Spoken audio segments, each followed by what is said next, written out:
ما اینجا گریه میکنیم شما رو میبینیم خیره میکنیم خواهرای ما بیادرای ما در روی سرکار دیده چرا خانه نداریم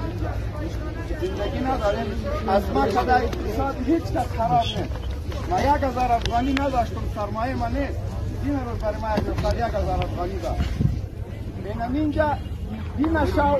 صبح تا عصر 4 بجه طالبان نان نخورده بود اشکام به گرسنه با امریکایی ها می جنگن با او اخطار داده پس با شما چی شده؟ یام یک افغان است تو هم هستی ما هم هستیم افتخارات ما چی شد؟ وقار ما چی شد؟ عزت ما چی شد؟ امروز با امریکایی ها دامنش گرفته ما را امرای دو بچه شرم‌آور است برای ما بسیار خجالت آور است شما دلتان تاریخ مزدوری را با خود به نام خود ثبت میکنید یا تاریخ افتخار بانک یا امریکایی از افغانستان برای ما یا را به زور میکشه ما اینجا نمیمانیم امریکا 10 تا از قوی‌تر شما ما به یا میجنگیم تا وقتی میجنگیم که زنده است ما به تفنگ کنه تنبامی از یار شکست دادیم این جنگ به ایمان و به جذبه و به غیرت میشه هزاران امریکایی و نوکرانشون هم میاریم به اینجا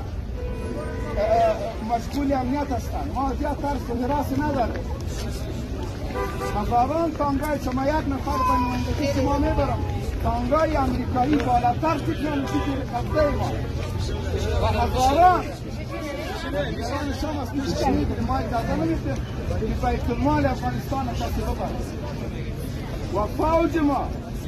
تکنولوژی امکانات ما در سطح آسیا پیش کس نیست